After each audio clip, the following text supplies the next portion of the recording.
समय पहले की बात है। एक छोटे से गांव सीतापुर में एक बुढ़िया रहती थी। उसका नाम था गौरा दादी। उसकी उम्र लगभग 80 वर्ष थी, परंतु उसकी बुद्धि, समझदारी और चतुराई गांव में हर कोई मानता था।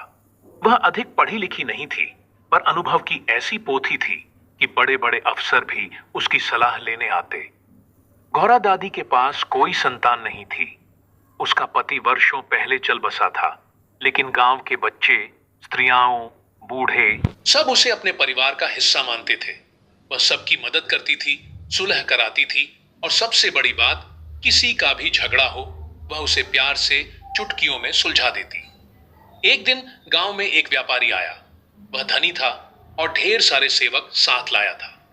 उसने गांव के बीचों बीच एक हवेली खरीदी और व्यापार जमाने लगा। शुरू में वह सबको नम्रता से मिलता था, पर कुछ ही दिनों में उसकी असलियत सामने आने लगी। वह गांव वालों को कर्ज देता और फिर उनके खेत, बैल और घर छीनने की धमकी देता। लोग परेशान हो गए। कई परिवार कर्ज में डूब गए और खेतों से बेदखल कर दिए गए। गांव की पंचायत भी व्यापारी से डरती थी, क्योंकि वह बहुत चालाक और कानूनी दांव पेंच जानता था। एक दिन गांव के कुछ लोग गौरा दादी के पास पहुंचे। उन्होंने रोते हुए कहा, दादी, अब तुम ही कुछ करो। वह आदमी हमें उजाड़ रहा है। कोई उसे जवाब देने वाला नहीं। गौरा दादी ने आंखें मूंद दी, फिर बोली, अगर वह चालाक है तो मैं भी कुछ कम नहीं। वह कानून जानता है, मैं गांव की रीतियां जानती हूं। चलो, अब मुझे तैयारी करनी है। गौरा दादी ने गांव के सबसे बूढ़े कारीगर को बुलाया और कहा, मुझे एक बड़ी लकड़ी की संदूक चाहिए, ऐसी जिसमें बैठा जा सके। बूढ़े कारीगर ने 3 दिन में एक सुंदर संदूक बना दी। फिर दादी ने गांव की महिलाएं, बच्चों से बातें करनी शुरू की। पर मजे की बात यह थी कि वह सबको अलग अलग जिम्मेदारी दे रही थी, पर कोई समझ नहीं पा रहा था कि दादी कर क्या रही है। अंततः एक दिन दादी खुद संदूक में बैठ गई और गांव के 2 युवकों से कहा, मुझे उस व्यापारी के घर छोड़ आओ। कहना कि ये एक प्राचीन खजाना है जो गौरा दादी ने तुम्हारे नाम भेंट किया है। दोनों युवक संदूक को उठाकर व्यापारी के हवेली पहुंचे। उन्होंने कहा, गौरा दादी कहती हैं कि आपने गांव की बहुत सेवा की है, यह उनका आशीर्वाद है। व्यापारी लालच में आ गया।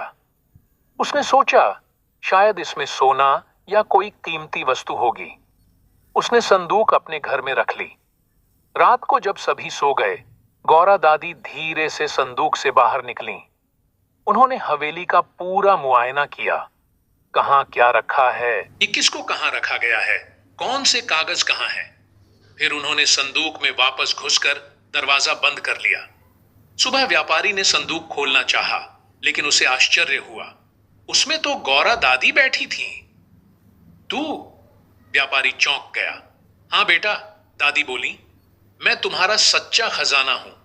अब मेरी बातें सुनो। दादी बोली, मैंने रात भर तुम्हारे दस्तावेज पढ़े हैं, तुम्हारे नौकरों से बातें सुनी हैं। तुमने गांव वालों से धोखे से जमीन हथियाई है, झूठे कागज बनवाए हैं और एक नहीं, दर्जनों परिवारों को उजाड़ा है। व्यापारी हंसने लगा। दादी, तुम क्या कर लोगी? मेरे पास वकील हैं, कागज हैं और शहर की अदालत का सहारा है। गौरा दादी मुस्कुराई, पर मेरे पास गांव है और सच्चाई की ताकत। दादी बाहर आई और नगाड़ा बजाने के लिए गांव के एक लड़के को इशारा किया। कुछ ही मिनटों में पूरा गांव व्यापारी की हवेली के सामने इकट्ठा हो गया। गांव वालों को देखकर दादी ने उच्च स्वर में कहा, आज मैं एक न्याय सभा लगाती हूं। ये व्यापारी गांव की संपत्ति हड़प रहा है। आज ये तय होगा कि गांव की रीति मानेगी या इसका लालच। दादी ने व्यापारी से सब कागज दिखाने को कहा। फिर उन्होंने गांव के बुजुर्गों को बुलाया, जिनकी जमीनें ली गई थीं। वे सब गवाही देने लगे। फिर दादी ने सबसे बड़ी बात कही, तुमने कागज बनाए, पर गांव की पंच पंजी में एक भी सौदा दर्ज नहीं है। गांव की परंपरा है, जब तक पंच पंजी में दस्तखत न हो, जमीन का लेन देन मान्य नहीं होता। व्यापारी सक पका गया। दादी ने पंचायत की पुरानी मुहर और नियम सामने रख दिए। उन्होंने पुराने गवाह भी खड़े कर दिए। अब फैसला पंचायत करेगी, दादी बोली। पंचायत ने सर्वसम्मति से व्यापारी के सारे सौदे रद्द कर दिए। गांव वालों को उनकी जमीनें लौटा दी गईं। व्यापारी शर्मसार होकर गांव छोड़ गया। जाते जाते उसने दादी से पूछा, तुम तो बस एक बूढ़ी औरत हो, कैसे मुझे हराया? दादी मुस्कुराई और बोली, बेटा, उम्र से बुद्धि कम नहीं होती और जिसने जीवन देखा है वो हर चाल को पहचान सकता है। तुमने किताबें पढ़ी, मैंने जिंदगी पढ़ी है। चतुराई उम्र या पढ़ाई से नहीं आती, अनुभव और सच्चाई से आती है। गांव की एक बूढ़ी औरत ने पूरे समाज को न्याय दिलाया, क्योंकि उसके पास था धैर्य, समझ और लोगों का विश्वास।